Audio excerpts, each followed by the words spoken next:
तो जैसा कि आप पढ़ने आए हैं कि why and where analog signals were used, हम लोग क्यों और कहाँ इसका इस्तेमाल करते हैं जहाँ पे हमारा एनालॉग सिग्नल जो है वो यूज में आता है।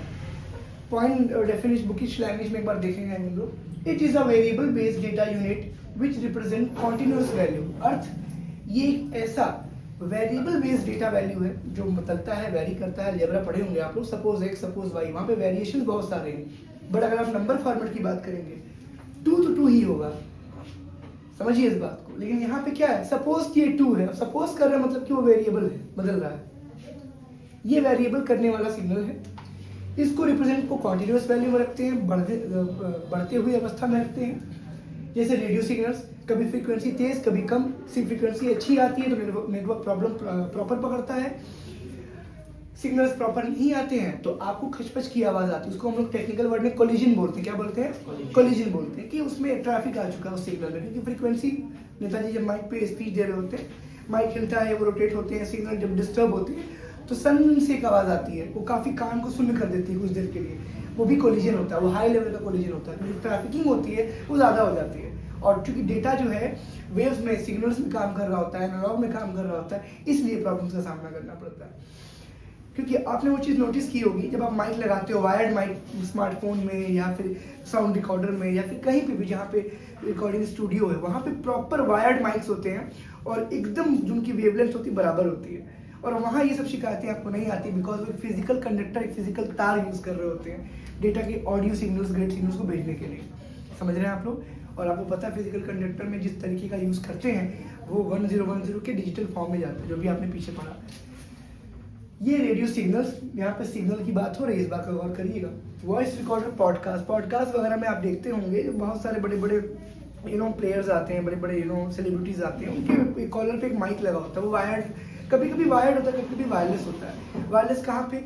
जब ऑडिटोरियम में या किसी स्टूडियो सेट पे वो दूर दूर बैठना होता है तो एक उनका एक सर्विलांस रूम होता है जहाँ पे सबके अडेप्टर, सबके राउटर्स लगे होते हैं, सिग्नल कंट्रोलिंग। और वो लोग चूंकि टहल घूम रहे होते हैं तो वायर कैरी करना पॉसिबल नहीं होता बड़े बड़े होस्ट शोज में, तो वो क्या करते हैं, सिग्नल्स का यूज करते हैं। That means wireless mic use करते हैं। उसके लिए उनको क्या चाहिए? रिसीवर चाहिए। रिसीवर क्या होता है? जहां उस माइक का सिग्नल कैश आउट हो रहा हो। तो ये सारे काम किस में होते हैं? एनालॉग में होते हैं। एनालॉग मतलब क्या? जो चलता रहे, तरंग, एग्जैक्टली वेव्स में चलता रहे। पॉडकास्ट का मतलब voice based telephone network. Telephone network अगर आप ध्यान से देखें तो फोन पे आप बात कर रहे होते हैं, मोबाइल पे बात कर रहे होते हैं, टेलीफोन पे बात कर रहे होते हैं, उसकी सिग्नल जो होती हैं, कभी आवाज़ बहुत अच्छी आती है, कभी खिचपिच की आवाज़ आती है, जैसे कि अभी मैंने आपको बताया। उसमें भी अगर देखो तो वायर्ड डेटा भी है, वायरलेस नेटवर्क भी है। वायरलेस मतलब क्या कि फ़ोन पे अगर आप बात करेंगे तो ऐसा तो है नहीं कि मोबाइल से कोई तार, कोई ईयरफोन या कोई बैंड वायर लगा है और वो नेटवर्क तो सीधे जा रहा है या आपके टावर तक जा रहा है। नेटवर्क यानी कि टावर्स के तार भले गए हों, लेकिन वो क्या कर रहा है, लोकल एरिया में उस टावर के डिस्ट्रीब्यूशन यानी कि नेटवर्क डिस्ट्रीब्यूशन को कैच करके, सिग्नल्स को कैच करके आपके मोबाइल की बात वॉइस फ्रीक्वेंसी सिग्नल्स में भेज करके आगे क्या कर रहा है, सरपास कर रहा है नेटवर्क टू नेटवर्क, यानी कि टावर टू टावर, यानी कि लोकल टू लोकल। और वो लैंड, मैन और वैन बन जा रहा है। लोकल एरिया नेटवर्क आपका, हाँ, मेट्रोपॉलिटन एरिया नेटवर्क, और आपका पूरी दुनिया वाइड एरिया नेटवर्क। कोई दिक्कत तो नहीं आता? नहीं। चलिए आगे देखते हैं हम लोग। रेडियो ट्रांसमिशन, टीवी ब्रॉडकास्ट, ये भी उसी का एग्जाम्पल है। आपने ध्यान दिया होगा कि जब कोई मैटर बड़ा हो जाता है, किसी जगह पे कोई दुर्घटना हो जाती है, तो टीवी रिपोर्टर्स चैनल्स की कार्स वहाँ पे आती है। उनकी कार्स एक नॉर्मल कार से काफ़ी अलग होती है। उनके कार पे D2H छतरी जैसा लगा रहता है। वो एक तरीके का तुम रेडार कह सकते हो, एक तरीके का तुम कैच बॉक्स कह सकते हो, जो डायरेक्टली वो गाड़ी जहाँ खड़ी होगी वहाँ पे बहुत सारे ट्रांसमीटर्स, रिसीवर्स लगे होते हैं। क्या रिसीव करते हैं वो? सैटेलाइट से सिग्नल।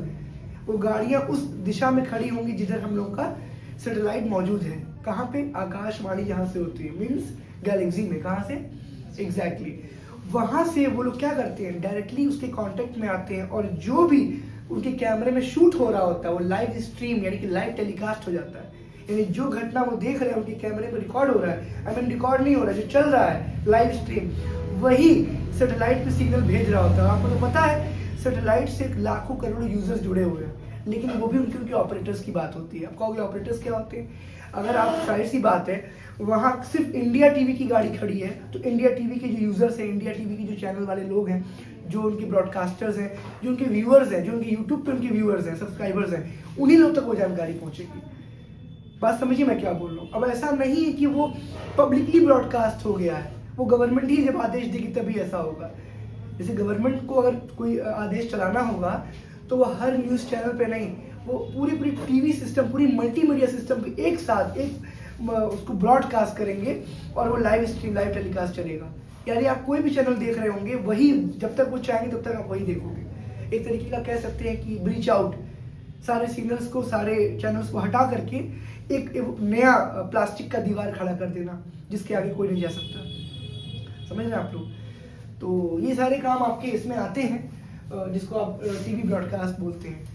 रेडियो ट्रांसमिशंस ये तब यूज़ किया गया था जब करगिल की वॉर हुई थी। करगिल की वॉर में जो लोग रेडियो पे गाना सुन रहे थे या जो भी कुछ कर रहे थे, उसमें एक वार्निंग मैसेज आया था कि एक बहुत ही महत्वपूर्ण सूचना उन योद्धाओं के लिए, उन अधिकारियों के लिए जो अभी भी छुट्टी पे गए हुए हैं, उनको रेडियो ट्रांसमिशन के माध्यम से ये मैसेज दिया गया था, सॉफ्ट मैसेज, कि ये सरकार का सख्त आदेश है कि जो लोग छुट्टी पे गए हैं उनकी छुट्टी कैंसिल की जाती है, क्योंकि करगिल की वॉर शुरू हो गई है और सभी जवानों को वापस आने का आदेश है और तुरंत अपनी टुकड़ी पे आके, अपने कैंप पे आके वो रिपोर्ट करें।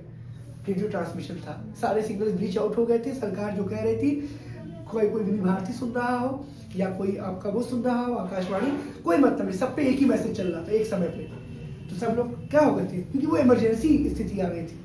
तो एक और भी चीज़ है जो अभी आगे आप पढ़ेंगे, मैं बता दे रहा हूँ। इसको बोलते हैं सैटेलाइट स्ट्रीम। क्या बोलते हैं? गूगल पे गूगल अर्थ नाम का एक एप्लीकेशन जिस पे आप मैप देखते हैं, मैंने एक बार दिखाया था, उस मैप पे जा करके सैटेलाइट व्यू अगर आप दिखा देंगे, 3D व्यू, तो जो जैसा जैसा घर जिस किस कलर का आपको दिख रहा है वैसा ही आपको उस पर फिगर दिखेगा फोटो के साथ। 360 बोलते हैं उसको। क्या बोलते हैं?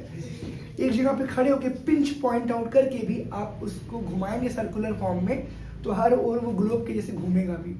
ठीक। लेकिन गवर्नमेंट अगर जिस दिन चाहेगी कि रोड पे कोई भाग रहा है, दौड़ रहा है, उसको लाइव ट्रैक करना चाहे सैटेलाइट के माध्यम से, कि उसकी स्क्रीन पे वो दिखे कि कौन दौड़ रहा है, क्योंकि हर जगह कैमरे तो है नहीं, बट वो फीचर एक्टिवेट करने से सारे कैमरेज उनके कंट्रोल में आ जाएंगे और सैटेलाइट से लाइव नज़र रख सकते हैं उस पर। जो सन 1990, 98, 2000 में अमेरिका ने हम पे नज़र रखा था सैटेलाइट के लूप होल माध्यम से।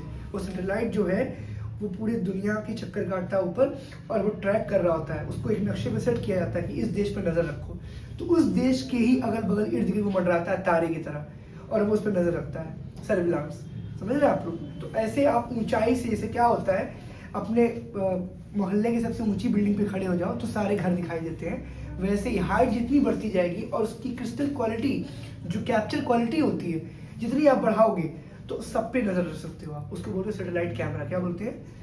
हाँ, सरकार अगर आपको दौड़ाना चाहेगी, देखना चाहेगी, भागना चाहेगी, ट्रैक करना चाहेगी, तो आपको बड़ी आसानी से वो ट्रैक कर लेगी, क्योंकि आपका जो मोबाइल नेटवर्क ऑन है, जो आप सिग्नल से कनेक्ट हो, डेटा आपका ऑन है, उसी से आपका IP एड्रेस शो कर रहा होता है, जिसको आप मोबाइल में क्या बोलते हो, IMEI नंबर बोलते हो। उससे बड़े आराम से ट्रेस आउट हो जाओगे कि आप रोम कर रहे, चल रहे हो। फोन ऑफ होने पे बस वही एक एड्रेस है जो इनविजिबल हो जाता है, मोबाइल नेटवर्क का सिम कार्ड नंबर वो इनविजिबल होता है, लेकिन फ़ोन जैसे ही ऑन होगा IMEI नंबर यानी कि उसका हार्डवेयर नंबर रिफ्लेक्ट करेगा, क्योंकि एक मोबाइल एक ही एड्रेस के साथ मैन्युफैक्चर किया जाता है। सिम कार्ड बदलने से सिम कार्ड नंबर चेंज होगा, IMEI नंबर कभी चेंज नहीं होगा। कोई दिक्कत यहाँ तक?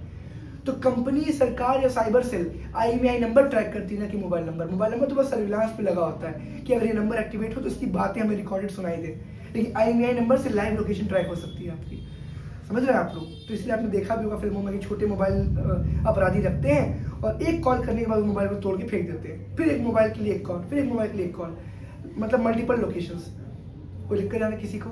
इसको बोलते हैं एनालॉग सिग्नल। अब आगे देखिए हम लोग difference between analog signal and analog data. अब ये क्या होता है?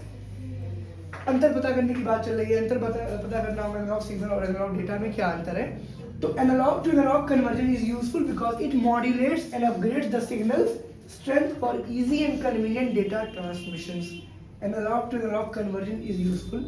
एनालॉग से एनालॉग सिग्नल का जो कन्वर्जन है, जो रूपांतरण है, जो बदलाव है, वो बहुत ही यूजफुल है, बहुत ही मददगार है, क्योंकि ये मॉड्यूलेट करता है। मॉड्यूलेट क्या होता है?